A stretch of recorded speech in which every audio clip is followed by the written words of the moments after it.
పుణ్యశీల గారు, విశాఖను అప్పట్లో గతంలో మీరు అధికారంలో, మీ పార్టీ అధికారంలో ఉన్నప్పుడు ఎగ్జిక్యూటివ్ క్యాపిటల్గా ఏదో చెప్పారు. దాంతో అక్కడి నుంచి మొదలైంది దానిపైన ద్వేషం. ఇప్పటికీ కంటిన్యూ అవుతూనే ఉంది. ఏంటి అసలు ఈ ప్రపంచ పటంలో, ఈ మ్యాప్లో విశాఖ అనేది ఉంటుందా ఉండదా ఇప్పటి చర్యలు చూస్తుంటే? నమస్తే సార్. మీకు సాక్షి వీక్షకులకి, ప్యానలిస్టులకి అందరికీ కూడా నా హృదయపూర్వక నమస్కారం. సార్, వీళ్ళ తంతు చూస్తూ ఉంటే నాకైతే ఒక పాత సామెత అయితే బాగా గుర్తొస్తుంది సార్. కోడలికి బుద్ధి చెప్పి అత్త తెడ్డు నాకింది అనేటటువంటి సామెత. ఆనాడు రిషికొండలో ప్రభుత్వానికి సంబంధించినటువంటి ఒక ఎక్సలెంట్ భవనాన్ని 460 కోట్ల రూపాయలతో జగన్మోహన్ రెడ్డి గారు నామ్స్కి ఎక్కడ వ్యతిరేకంగా లేకుండా, నామ్స్కి బిలోనే అన్ని పర్మిషన్స్తో గవర్నమెంట్కి ఉపయోగపడేటటువంటి, అంటే ఏ ప్రభుత్వం వచ్చినా కూడా ఆయన ప్రతి విషయంలో కూడా నిస్వార్థంగానే ఆలోచించారు సార్. ఎందుకంటే ప్రజలకి ఏదైనా ప్రజలకి ఉపయోగపడాలి అనేటటువంటి కాన్సెప్ట్లో ఆయన కట్టినటువంటి రిషికొండ భవనం మీద ఎంత విషం చిమ్మారో రాష్ట్ర ప్రజలందరూ కూడా చూడటం జరిగింది.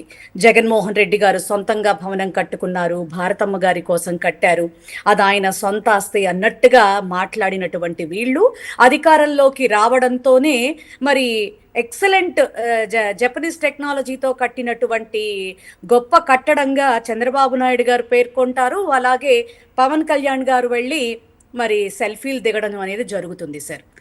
మళ్ళా వాళ్ళే వచ్చి మరి పెచ్చులూడిపోతున్నాయని మాట్లాడటం, రకరకాలుగా మరి ఈ 2 నాలుకల ధోరణిలో ఏది పడితే అది మాట్లాడగలగటం అనేది కేవలం ఈ కూటమికి, పర్టికులర్లీ చంద్రబాబు నాయుడు గారికి, ఇప్పుడు ఆయన ఆధ్వర్యంలో నడుస్తున్నటువంటి పవన్ కళ్యాణ్ గారికి మాత్రమే దక్కుతుంది.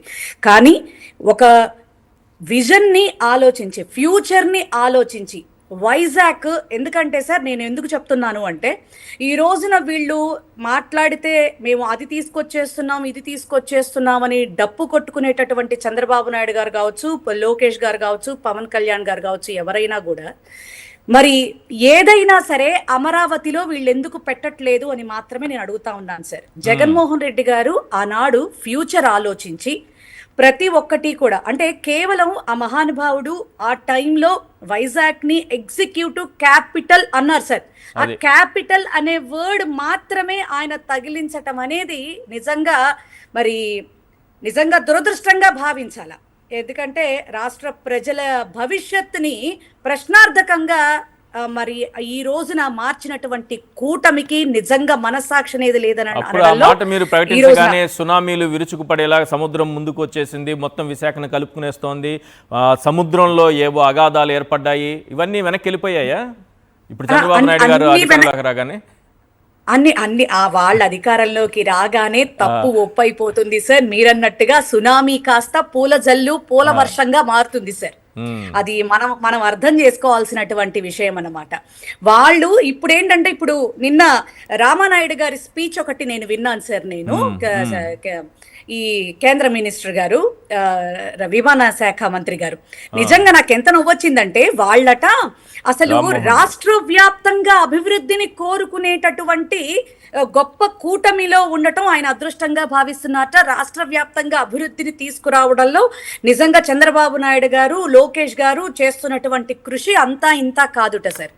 మరి జగన్మోహన్ రెడ్డి గారు ఆనాడు రాష్ట్ర వ్యాప్తంగా అమరావతిని అమరావతిగానే ఉంచుతున్నాను, దానిలో ఎక్కడా మాకు విభేదం లేదు, వైజాగ్ మాత్రం ఎందుకంటే మనకి అక్కడ ప్రభుత్వానికి సంబంధించినటువంటి 1000 ఎకరాల భూములు ఉన్నందున, అన్ని రకాల మౌలిక సదుపాయాలు కూడా ఉన్నందున, ఎందుకంటే బేసికల్గా ఆయన ఆలోచించింది పోర్టు ఫెసిలిటీ కానీ, రోడ్డు ఫెసిలిటీ కానీ, మరి ఎయిర్పోర్ట్కి సంబంధించినటువంటి ఫ్లైస్ ఫెసిలిటీ కానీ, ఏదైనా సరే కూడా ఈచ్ అండ్ ఎవ్రీథింగ్ కూడా అక్కడ లొకేట్ అయి ఉండటం కానీ, ఆ లొకేట్ అయి ఉన్నటువంటి ఇదిలో ఏ ఇండస్ట్రీ అయినా కూడా రావడానికి, అక్కడ స్థాపించడానికి, డెవలప్ కావడానికి చాలా స్కోప్స్ ఉంటాయని చెప్పని వారు ఎంతో ఇదిగా చెప్పి ఆయన ముందుకు తీసుకెళ్తా ఉంటే, కేవలం క్యాపిటల్ అనేటటువంటి మాట యూజ్ చేశారని ఎంత విషం చిమ్మి ఎన్ని నాటకాలు ఆడిందంటే ఈ కూటమి ప్రభుత్వం.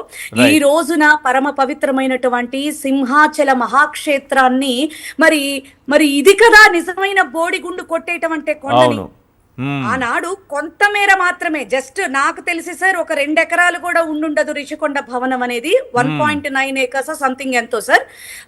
కానీ వీళ్ళు మరి ఇప్పుడు ఈ రకంగా చేయడాన్ని, అది ప్రైవేట్ వ్యక్తులకి ఇవ్వడాన్ని మనం ఏ విధమైనటువంటి విధానంలో మనం చూడాలో ఒకసారి రాష్ట్ర ప్రజలంతా కూడా ఆలోచించవలసినటువంటి పరిస్థితి సార్.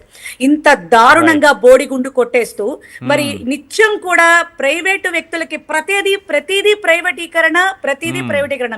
మీరన్నట్టుగా సార్ ఆనాడు అధికారంలో లేనప్పుడేమో స్టీల్ ప్లాంట్ ని ప్రైవేటీకరణ చేయనివ్వం, మరి జగన్మోహన్ రెడ్డి గారు అది ఇది అన్నారు. కానీ వాస్తవాలు ఏంటి సార్?